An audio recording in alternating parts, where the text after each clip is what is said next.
ভাই আপনি তো সম্ভবত প্রত্যক্ষদর্শী এবং আপনারও মানে ক্ষয়ক্ষতি হয়েছে, একটু বলবেন আসলে আগুনের সূত্রপাতটা কিভাবে হয়েছিল? সূত্রপাত বলতে ফার্স্টে ধরেন একটা 10-20-এর দিকে শুরু হয়েছে আর কি। এটা আমি উপরেই ছিলাম এখানে ধরেন, এরপরে হালকা হালকা ধোয়া যাচ্ছে, এরপরে দেখতেছি মানে এখানে নিচের থেকে যাচ্ছে ওটা, তারপর নিচে নেমে দেখতেছি ওদের দোকান থেকে এটা বের হচ্ছে। ওদের বলতে ব্রাদার্স থেকে? ব্রাদার্স থেকে ফার্স্ট ওখান থেকে বের হয়েছে ওটা। আচ্ছা আচ্ছা। তারপর এখানে হয়তো আমি আসার আগে অনেকে কল দিছে, আমিও কল দিছি, এরপর পরে এরা চলে আসছে। চলে আসার পরে এটা শাটারটা একটা এইদিকে এটা খুলছে, খোলার সাথে সাথে এখান থেকে ধোয়া বের হয়ে একদম মানে ইয়ে হয়ে গেছে। এরপরে এখানে গ্যাসের একটা ইয়ে ছিল, ওটা দিয়ে কয়েকজন আমার আগে কয়েকজন মারছে, আমি গেছি ওটা মারছি, এরপরে আমার নাক বন্ধ হয়ে গেছে, আমি দিক থেকে চলে আসছি। চলে আসার পর আমি বের হয়ে গেছি, এরপর একটু পরে এসে দেখতেছি এখানে আগুন একদম বেড়ে গেছে। তারপর ফায়ার সার্ভিস হয়তো ফোন দিছে, ফোন দেওয়া ধরেন আধা ঘন্টা বা 40 মিনিটের মধ্যে এরা চলে আসছে। এরা আবার যথেষ্ট এতক্ষণ লাগলো কেন? আজ ফোন দেওয়ার আধা ঘন্টা 40 মিনিট? এটা তো ফোন দেওয়া বলতে হয়তো রেডি ছিল না, এটা কেমন তো ওটা ভাই বলতে পারবো না, হয়তো আধা ঘন্টা 40 মিনিট ওরকমই লেট হয়েছে। আচ্ছা আচ্ছা।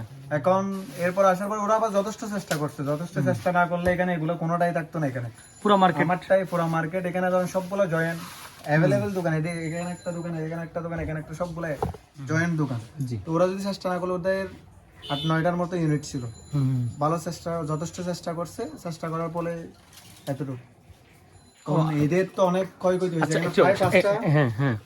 প্রায় 5টা দোকান। আচ্ছা আচ্ছা। আমার পাশের এটা, ওটা, এটা আলমির, এটা এদিকে ভিতরে ব্রাদার্সের মতো যেটা আছে, মহিউদ্দিন টেলিকম, এটা টোটাল 5টা দোকান। এগুলো কোনো কিছুই নাই, সব দোকান ক্লিয়ার, মানে ছাই হয়ে গেছে ব্রাদার্স, কোনো কিছু নাই এখানে, 1 টাকার কোনো প্রোডাক্টই পাবে না। আচ্ছা একটু চলেন ওই ব্রাদার্সে চলেন একটু, হ্যাঁ আমরা দেখি। আপনার উপরে যারা ছিল, যারা নিহত হয়েছে, এরা মূলত এইখানে উপরে ব্যাচেলার থাকতেন? ব্যাচেলার বাসা আছে এখানে উপরে। আমরা দীর্ঘ এই অগ্নিকাণ্ডের দীর্ঘ 10-12 ঘন্টা পর আমরা এখানে এসেছি, কিন্তু এখনো অগ্নির তাপ আমাদের শরীরকে ছুঁয়ে যাচ্ছে। হ্যাঁ, এটা তো একটা বড় কোম্পানি।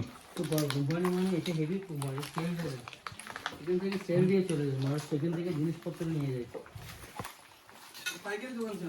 হ্যাঁ পাইকারি, এখানে ভাই সবগুলাই পাইকারি, এখানে খুচরা এত ভিতরে খুচরা দেখুন 2-3 কোটি টাকার প্রোডাক্ট, এখানে কোনো কিছু আছে একটা কোনো প্রোডাক্ট। হ্যাঁ এটা আর কি, আমারটাও তো আর 5 মিনিট থাকলে আমারটাও কোনো কিছু থাকবে। শুকরিয়া ভাই, আল্লাহর কাছে লাখ কোটি শুকরিয়া।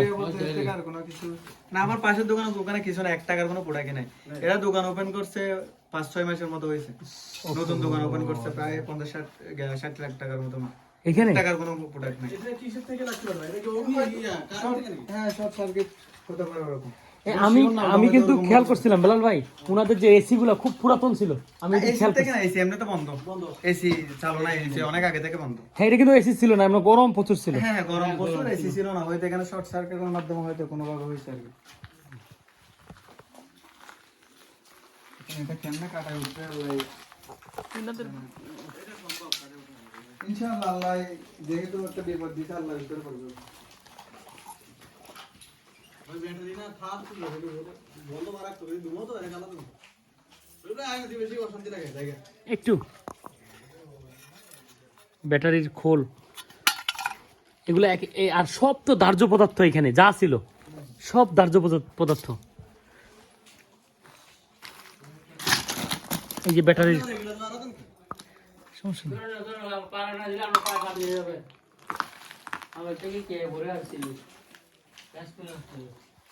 হ্যাঁ বেলাল ভাই, এই যে এইখানে ক্যাশে বসতো।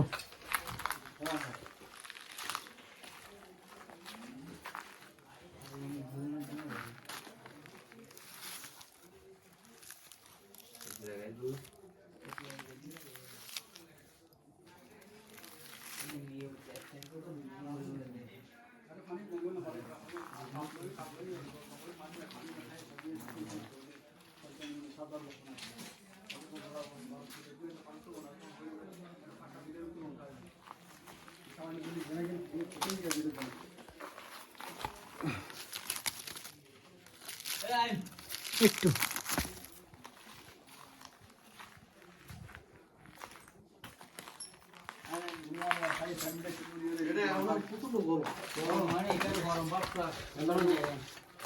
এগুলো শেষ, কিন্তু এটা ভিডিও